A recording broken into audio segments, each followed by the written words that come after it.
This is Los Angeles, one of the least corrupt cities in the United States. And its police force is one of the most honest and efficient in the world. But it wasn't always so.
You. Hands on the wheels.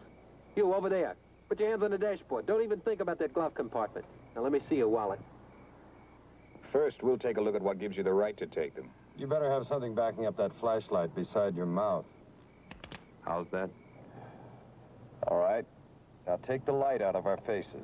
Let me see the wallets. That's all you want, our wallets? I thought you'd never ask. I eliminate the possibility that you're an amateur crook because your manner is too offensive. You must be a cop. We're still working on who you are, bud.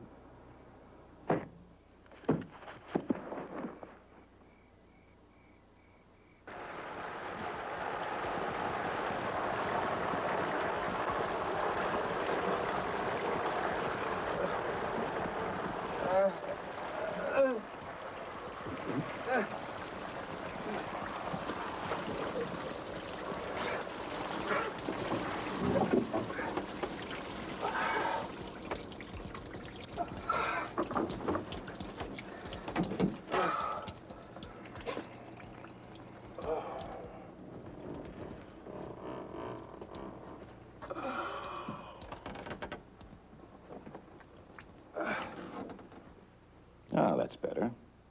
You were beginning to worry us. Where are my clothes? You wouldn't have wanted them in the shower. Anyway, you had to be searched thoroughly. In here. Huh?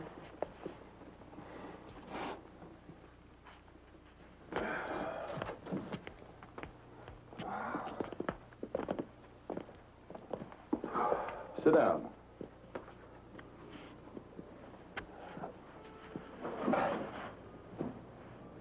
Jake Axminster. Earlier this evening, you came on very strong with us. Now we know why. You're a private investigator. You're working for Alice Cole. Well, let's not talk shop, huh? You'll talk when we say talk. You'll clam up when we say clam. You see, Jake, that's your only way out of this. The talking now, the clamming later. Because the more we feel you can be trusted, the less we feel we'll have to blot you. Understand? Yeah. Why do I think you're gonna blot me anyway? Because you don't know us, our operation. Now you're local.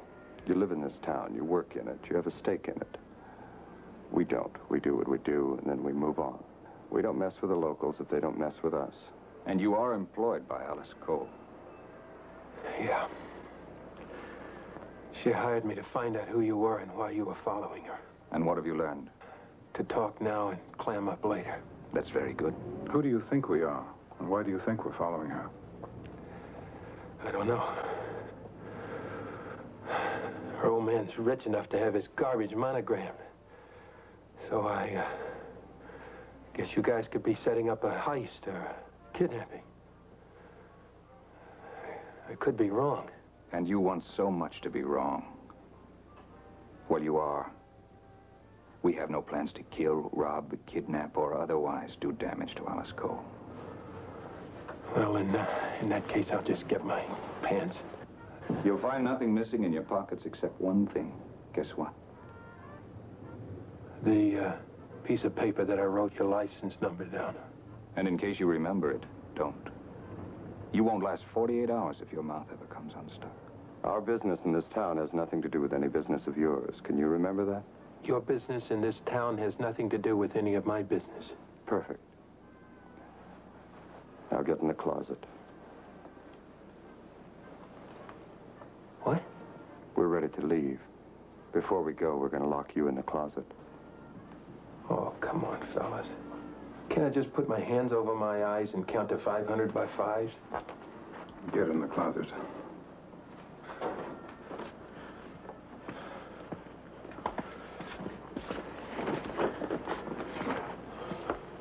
Sit down. Relax. Relax, I'm freezing to death. You want a cigarette? I'd like a telephone. The manager will get a call at 15 minutes. You'll be let out. You're in a motor court in the valley. When you get back to Hollywood, you will resign your job with Alice Cole. No one will get hurt. And you'll never see us again.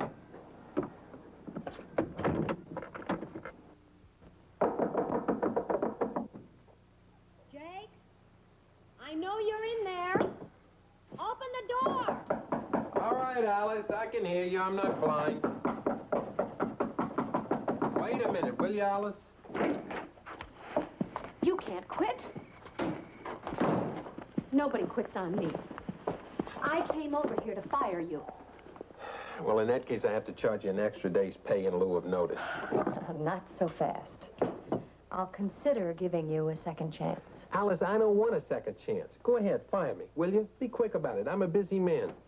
I want to know why you resigned in the middle of the night. I made a deal with those guys who were following you after I made sure you were safe from danger. You talked to them? They smell like breath mints, like violets, and they had clean collars. I've got it. They were Berghoff detectives. Yeah? What do you know about Berghoff men? Well, my father hired Berghoff to clean up a strike at one of his factories. I've met a lot of them. Very cool, very quiet, very classy. And twice as tough as a boiled owl. So that's who they are. And my father hired them to keep an eye on me while he sits over there on his southern exposure and hates Mr. Roosevelt. And then I go over once a year and we fight all summer long. You're a Roosevelt man, huh? No, I'm an anti-fascist. And so is Mr. Roosevelt, which to dear old Dad spells radical. So all of my friends at the university must be bomb-throwing Bolsheviks, right? Well, I feel better knowing. Thanks, Jake. I never would have guessed it. Well, it's how I earn my pay. So he's having me watched, is he? Well, let him. He just might learn something. I make some pretty good political speeches. Do you want to hear one? No? No. Tomorrow on campus. Oh, Alice, look, I'd like to, I really would, but I got a full day tomorrow. Oh, yeah? Doing what? You're out of a job. Well, you know, maybe those guys were Berghoff men. I got the license, I lost it, but I could probably remember it. When I do, I'll make a note of it. I'll give you a buzz. Better yet, come by. I'm having a party tomorrow night. You can tell me then.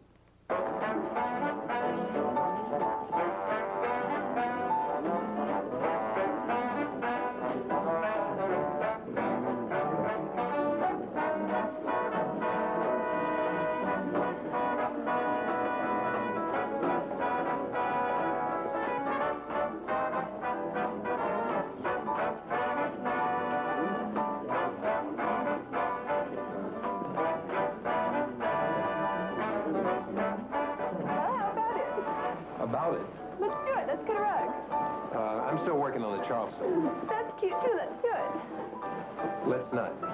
Would you like a little punch? Yes. And it really worries my psychiatrist. Oh, I gotta go. I see somebody I don't want to talk to. Who?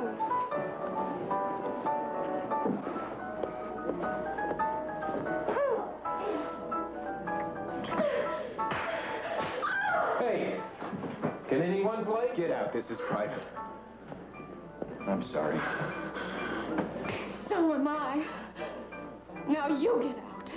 This is ridiculous. What is it? You want to do something about something? Well, I haven't really thought that out. But don't let that stop you. I do a lot of things without thinking. I don't like your detective friend any better than I thought I would. I made up my mind to go. But I'm not going to ask you to step aside. Well, I'm not going to stand on ceremony.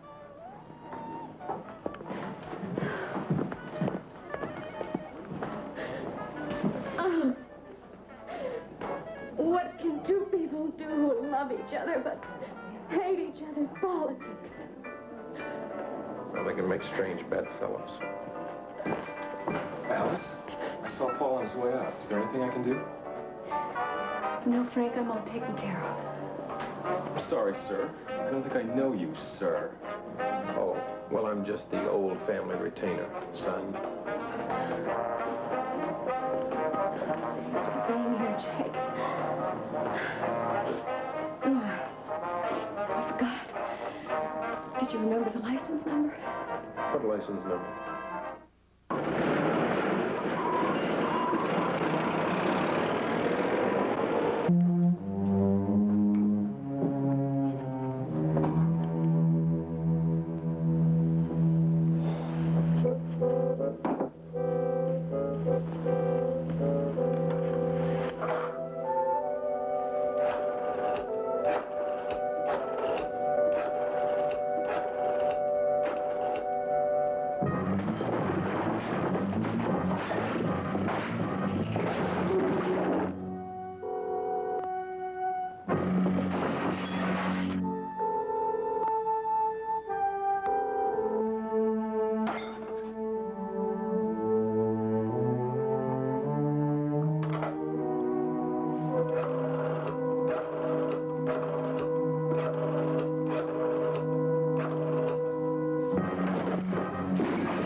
Jake X, Mr. Private Investigations. We never sleep. Jake, Paul's dead. They've killed him. What? Paul is dead. Who killed him? Those men. It must have been Paul they were after. Who else could it be? Alice, just settle. Paul is dead, you're sure? Yes, after you left, I called him. I called him twice and got no answer. And then I called him again and I got a busy signal. I thought he had a girl over there, so I went over. Then you've seen him. Yes, and he's dead, Jake. Did the cops get there yet? No. Well, wait a minute. Didn't you call him? No. Now, listen to me.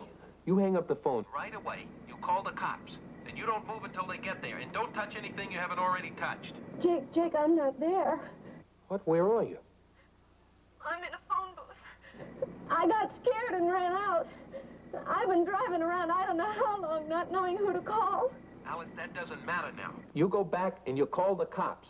You had a fight with Paul, and you've got too much time that you can't account for. Go back and call him as if you did it right the first time. No, I can't go back to that house. I can't, not alone. I'm scared, Jake. Don't you understand? I'm scared to death. Okay, you wait there. I'll come to where you are. I'll follow you to Paul's place. Then we'll go in together. You'll make your call, then you can wait on the street till the cops come, and I'll get lost.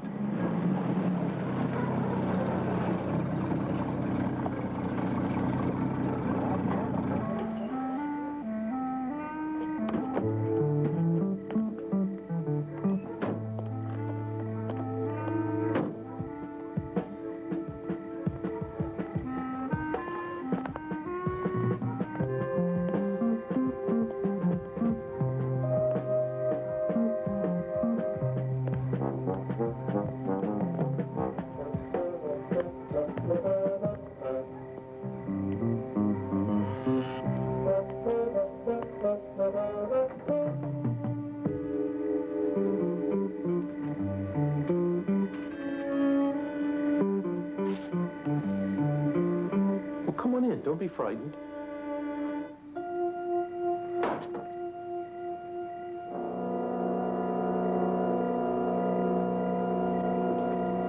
What happened? I don't know. You were telling me. Paul was lying there. There was a broken mirror on that wall and stuff spilled all over the floor. Flower pots, flowers, ashtrays, cigarette butts. Frank, tell Alice I'm going north for a few days to cool off. Maybe visit the folks. Meantime, the place is yours if you promise to use it only for immoral purposes. It even sounds like Paul. Like he could have written it. Well, couldn't he have? When I was here, that typewriter and that typewriter stand were both on the floor. There was nothing in the typewriter. You don't believe it? I believe it. I mean, why would you make it up? Of course, Paul could have been alive when you last saw him. Might have been knocked out. He woke up, cleaned the place up.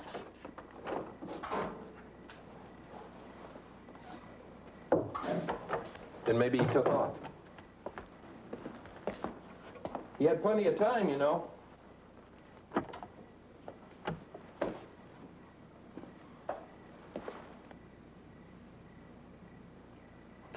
Yeah, he could have. But I don't think so. I think he's dead. Why? If he'd have cleaned it up, he just would have cleaned it up. Look at that. You don't put cigarette butts back in an ashtray and then arrange the ashes. And these wads of paper over here by the wastebasket. Like he was making shots, you know, and missed. Little touches like that, homey touches. Wasn't enough just to clean the place up, but somebody had to make it look normal, lived in. Frank. Wasn't that the tall guy who was at the party? The guy who came in after Paul left? The one that tried to be helpful? Frank Dayton, Paul's best friend. Did they ever fight? No. Could they have, say, over you? Not a chance. Frank's got too many girls of his own. In fact, he brings them over here when he's in town, because he lives way out near the beach.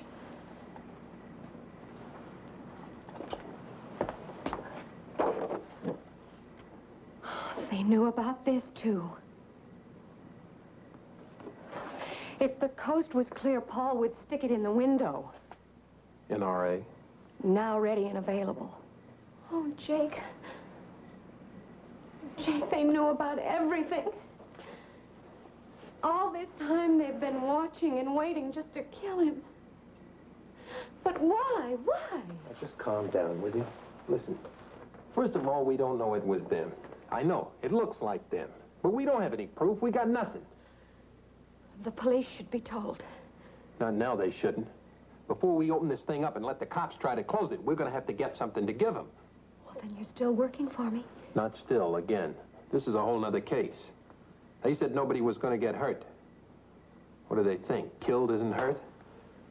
I could only remember that license number. Jake, at the party, one of the jitterbugs. The one with the horn rims, you remember? Of course not. But I can't remember something important. But this is important. He's a graduate student in psychology. His specialty happens to be hypnotism. Now, wait a minute. What has that got to do with... He's been doing some fantastic experiments, pulling forgotten facts out of the subconscious mind. Well, that'll never work with me.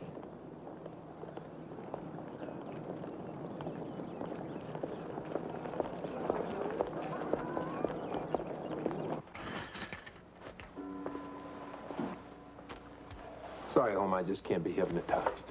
You were under for 2 hours. I hadn't closed my eyes. Look at your watch. I've been under for 2 hours. 2 very interesting hours. How interesting? Well, your private life was an open book by Henry Miller. Oh, don't worry. Of course, it'll never be published in this country. Let me tell you something. You were only supposed to be looking for a license number in there.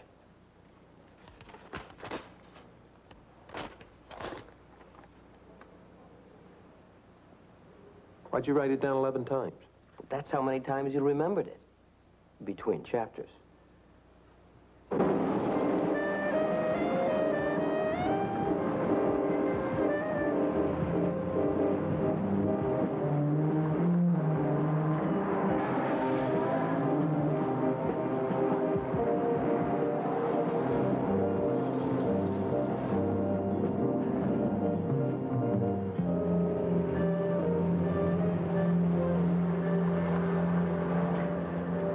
License number. Bill, I really appreciate it. I knew I could count on you. It can't be checked. Wait a minute. Officer Parker, you're telling me that it can't be checked? Any license number can be checked. Not that one. Oh, you mean there's no such number? No, Jake, I mean that it can't be checked. Now, wait a second. I don't understand this. I have tried to buy this number from every crooked cop in town. I've been turned down. Even Lieutenant Quint, who would sell his mother for a...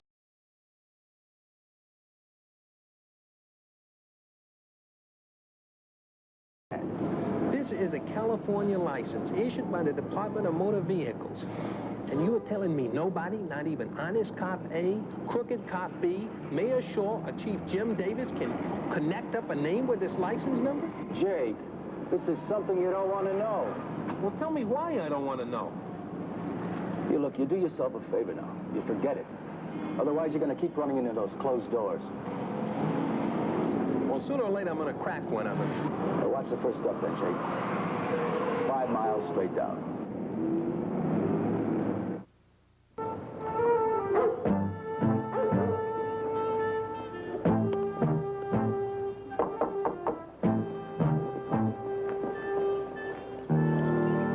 Quick, time for Amos and Andy. Oh, yes, ma'am. Excuse me. You see, I've been asking all over the neighborhood. Somebody turned in a report about a disturbance last night, and the name of the party got misfiled. Well, if that was a party, I wouldn't know what name to call it.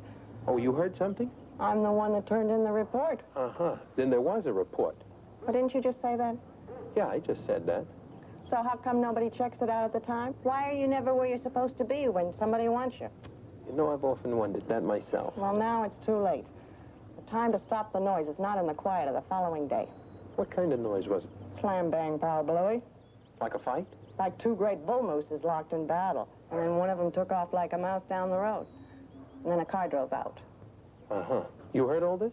I even saw the guy. Oh, not good, just a shadow. Like Lamont Cranston, you know. Oh, yeah. Tall, skinny, fat, what? Tall, yeah, with white hair. Or like, maybe blonde. Like maybe Frank Dayton. Or a million other guys. You're wrong about Frank. Well, then, Alice, that makes us even, because you were wrong about those Berghoff men. Those weren't Berghoff men. If they'd been Berghoff men, that license number could have been checked. Bill Parker said, forget it. And when Bill Parker says that, he means it. He can't be bought off and he can't be scared off. It means it's too hot to handle. Does that mean you're dropping it? I don't know. Does another thing in a long list of strange things. You know, we know that there was a fight and there was a report, but there was no investigation. All these strange things have one thing in common. They say, forget it, drop it. Well, before you do, how about one more? One of the strangest. Well, it's just a mimeographed penny postcard saying your grades aren't too good. Tough luck, Alice, but I'm not going to do your homework for you. Jake, I was elected Phi Beta Kappa in my junior year. I'm about to graduate summa cum laude in June. There's no one even close to me when it comes to grades. Well, maybe the secretary made a mistake. The one in the office. Why don't you just call her up, give her hell? Or better yet, call the head of the department. I've called him. I've been to his office. He won't see me. He won't talk to me. I'm not allowed to look at my records. It's a closed issue, just like that license number. Jake, I was #1 on his list for a fellowship. Now I get a mimeographed card signed by some secretary saying my grades aren't good enough. And that's to be the end of it? Okay, I'll add it to my list of strange things. And you're still working for me. Well, if you want to hire me to find out what that postcard's all about, nobody's told me not to work on that. That's a whole other case.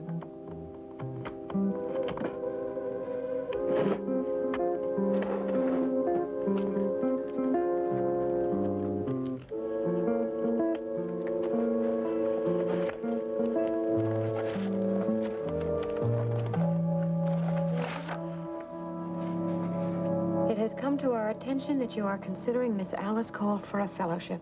We believe you should be aware of the fact that Miss Cole is a member of the Communist Party. This is not to suggest a course of action or to influence your final decision. It is intended for your information only. We trust you to keep this communication in strictest confidence. Very truly yours, Joel Stedman, Regional Director, Federal Bureau of Investigation. You understand now? That's who those guys were. They were G-men. This is complete insanity. Why? Is it because I've been such a big noise on campus? Making all those big, brave speeches? Is that why the FBI is doing this? Is that why Paul's dead and I can't prove it? Jake, what's happening? I don't know, Maybe they got the right church in the wrong pew. Tell me, what about these speeches you were making? Anti-fascist speeches, not pro-communist. Jake, that's what my quarrels with Paul were all about. I thought he was crazy to be a communist. I told him he was being had. Wait a minute. Just a second. Stop the presses. You're saying Paul was a communist?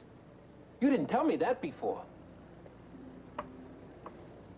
Well, you don't go around telling everyone your boyfriend is a communist. Well, now, just hold on, sweetheart. I'm not everyone. You know, I'm your personal, non-political private eye. Now, Paul is dead, and you've got the FBI involved. Well, you certainly don't think the FBI had anything to do with Paul's death. I don't know what to think. All I know is that Paul was a communist, and you didn't think that that was information I should have. Are you saying the communists killed Paul? I'm telling you that you got my neck out with the FBI, and as far as Paul's death goes, I don't know. No, it wasn't the communist. It was probably that guy who ran away from the fight. The only one who fits the description, Frank Dayton, and he's no communist. Oh, yes, he is. All right, so I should have told you. Frank Dayton is a communist, too. So that's why I've been bucking the FBI. But you wouldn't be bucking the FBI now, would you? I mean, to go after a communist? Well, it's a whole nother case. Yeah, Alice, it's a whole nother case. I'll get on it, but not tonight. I've had all I can take for one day.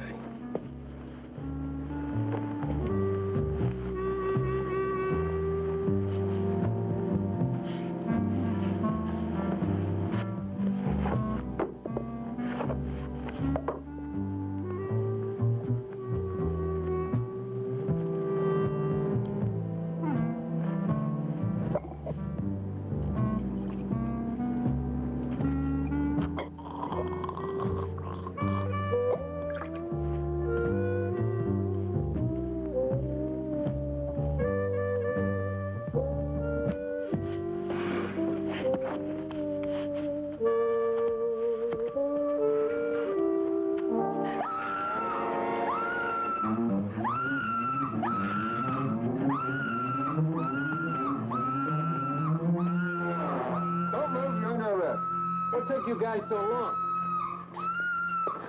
All right, honey, you can stop screaming. You've been saved. Now, don't be scared, miss. He can't hurt you now. Do you see the pervert? Well, speak right up. Which one is it? He's the one in the middle. No, you couldn't be mistaken. How come you're so sure? He's the only one in his underwear. Get her out of here. Okay, honey, let's go. The one in the middle stays put. The rest of you shuffle on off unless you plan on doing a buck and wing. The first time I laid eyes on you, Jake, I figured you for a low-down, lousy crumb. Now I got reason to be disappointed in my original estimate. Sex maniac. What do you got to say for yourself? I didn't know the bed was loaded. No offense, Lieutenant, but you put that broad there yourself. I mean, what else is a homicide cop doing on a rape case? Hey, you better watch who you're accusing of conspiracy.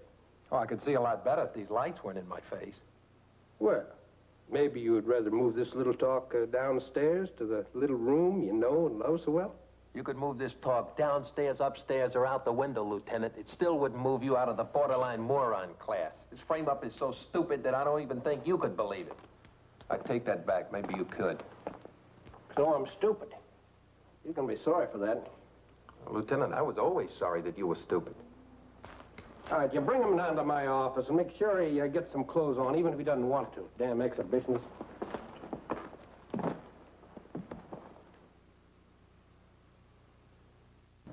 Now, Jake, I've been talking to this poor little underage girl you ravaged. She's the daughter of a Presbyterian minister from Ottawa. Poor kid, so ashamed and scared he's going to find out. I think I could get her to drop the charges against you. Lieutenant, it's just unbelievable. I mean, what charges are you going to drop against her? Soliciting, hustling, creating a nuisance? Are you implicating there's some sort of collusion between me and her? Oh, heavens to Betsy, no, Lieutenant. Now, what can I do for you in return for dropping these charges? I mean, since I'm in so much trouble if I don't. That's better. We have it on good authority that you've been working for a member of the Communist Party. Uh-huh. And this good authority would like it better if I don't. We'd like it much better. We got a police force in this fair city, and we don't want anyone to get the idea we can't handle it. Now, Jake, if you give me your word you're off the case, and you won't work for no more commies or any other subversive groups... Oh, Lieutenant, you got my word. You wait here. I'll talk to her. Watch it.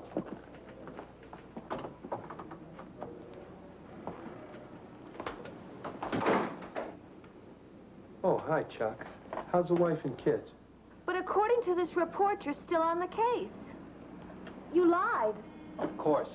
Do you understand? You start out by telling one little truth, and the next thing you know, you're telling another one, and then another one, and sooner or later, you're so tangled up in the truth, it would have been easier to lie in the first place. But not to the FBI. No, not to those guys. It's not their style. This is Lieutenant Quint. They wouldn't rely on a hot prod like him. Listen, I'm going to finish this later. Tell Alice when she calls, I'll give her a buzz. As soon as I get the scam on Frank Bacon.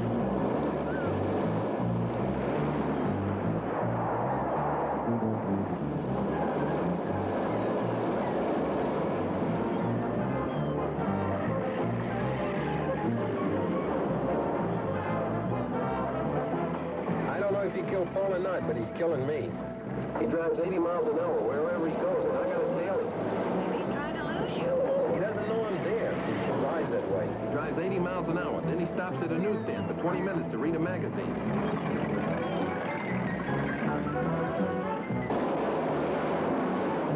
He drives 80 miles an hour, stops at the beach, and feeds the seagulls.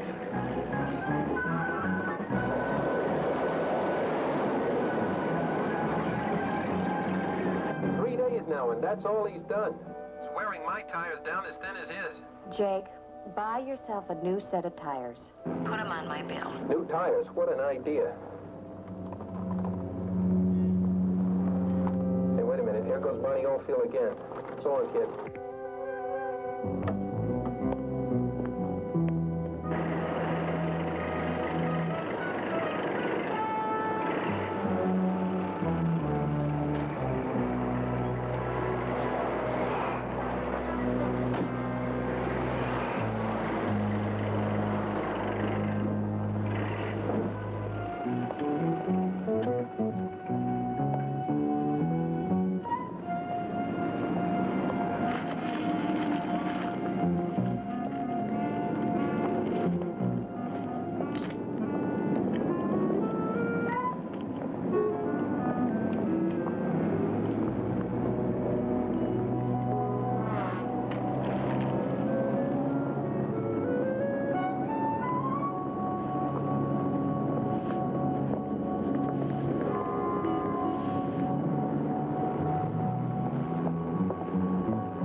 Don't play dumb, Frank. I got the connection.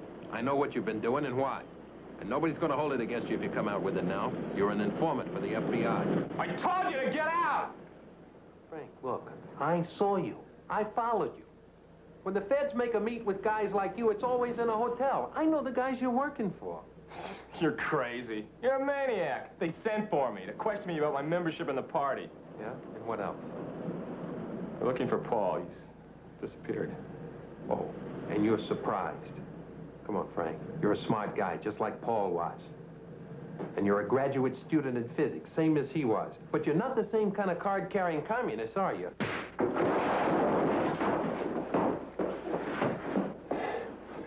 Isn't that what Paul found out? Isn't that what the fight was about? Didn't he start it? Didn't you try to defend yourself, huh? Ow! Ow! Look, we know that there was a fight. If you tell the truth, how bad can it be for you? Who's gonna get the sympathy? You, the undercover patriot, or the dirty commie you had to kill in self-defense? It's you I'm gonna kill!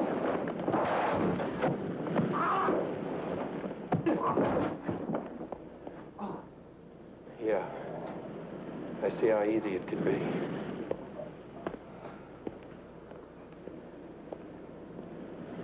On top of which, I think the FBI would take a dim view of my beating up their informant. Short of which, I don't know any other way to bring Frank out into the open. And you think the FBI covered up for Frank after Paul was killed? Well, shouldn't they? Wouldn't you? Look, Alice, put yourself in their position. If you had an informant that was working for you, you would feel it was your duty to protect him, right? And you think there's nothing to be done about it? I don't think, sweetheart, I know. I don't think you know either.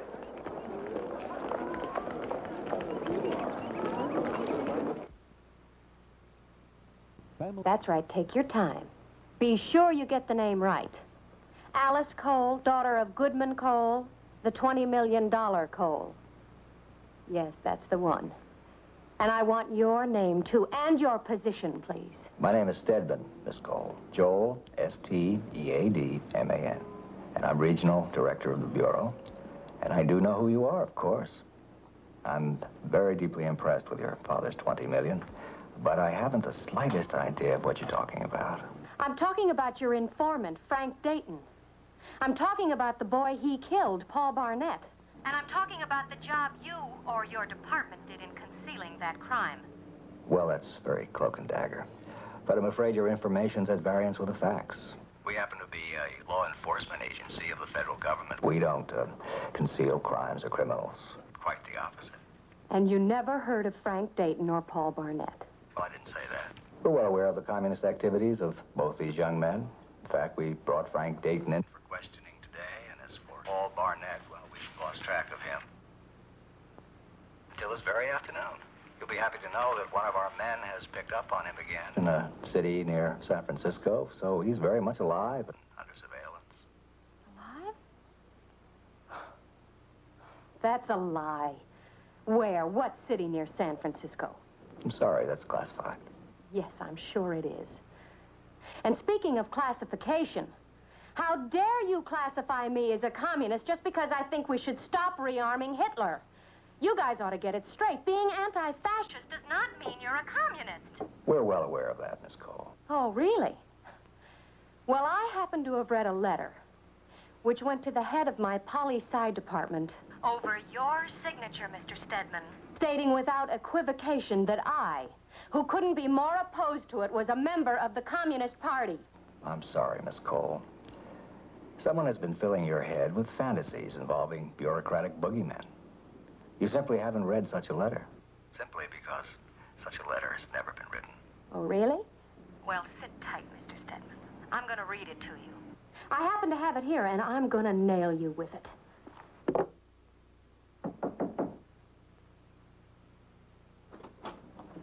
You're just in time. Sit down. I've got Stedman on the phone. What? I'm about to read him that letter. Are you crazy? There's you don't want to do that. nothing in no one so Alice, big you they can't can't do be that. stopped. You can't. Did you take it? No, of course not. Don't be an idiot. I wouldn't have taken the letter, but if it means you'll stay off the phone, yeah, I'll tell you.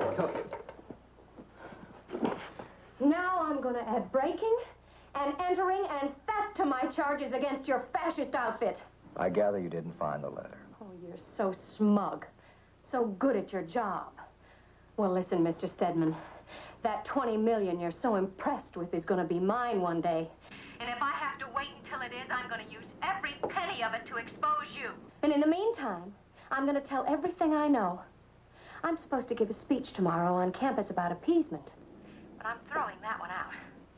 I'm going to talk about Frank Dayton. I'm going to blow his cover. I'm going to tell the world that he's responsible for Paul's death.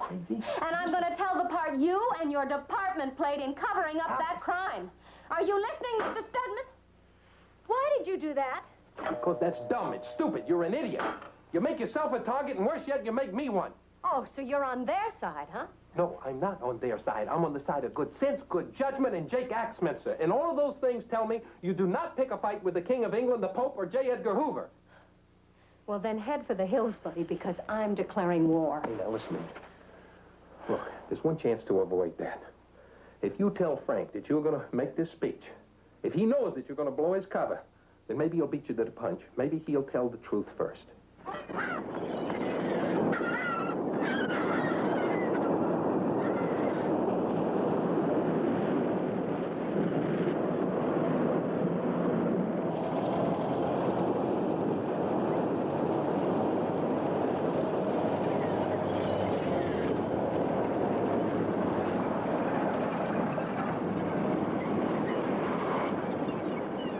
What's holding up the parade? There's never any traffic on this road.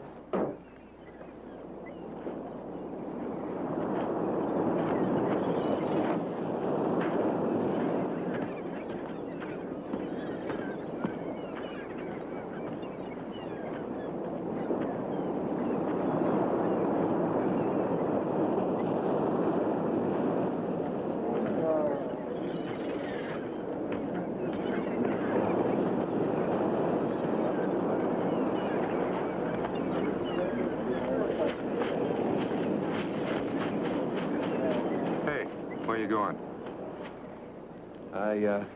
I knew him. I'm sorry. How'd it happen? Well, kid come around that curve there about 80 miles per. Had a blowout. That was the end of it. Man up there was right behind. He saw the whole thing.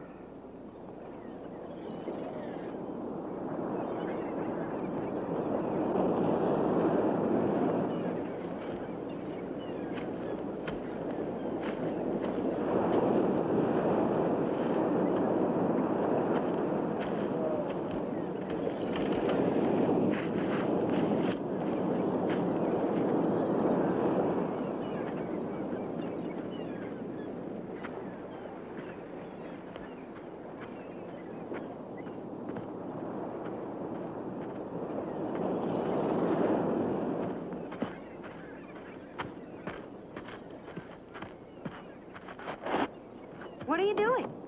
What is it? There was an accident. Car went over the edge. Guy got killed. What? But why go back? Why don't we wait? The guy was Frank. Oh, Jake. That's just too convenient. No, it's not. Drove like a maniac. That's the way it happened. That's the way it had to happen. Frank is dead, Paul is dead, and that's that.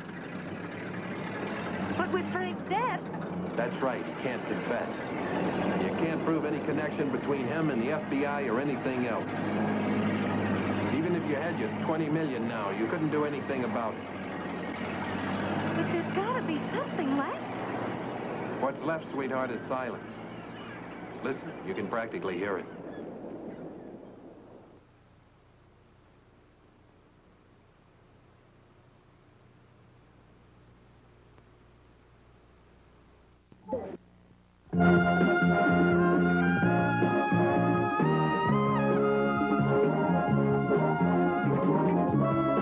Stay with 11 for a week packed with exciting Rangers baseball. The Rangers kick off a string of back-to-back challenges starting with the Cleveland Indians tomorrow night at 6:30. Don't miss a minute of the fun here on KTVT, the Super Ones for Sports.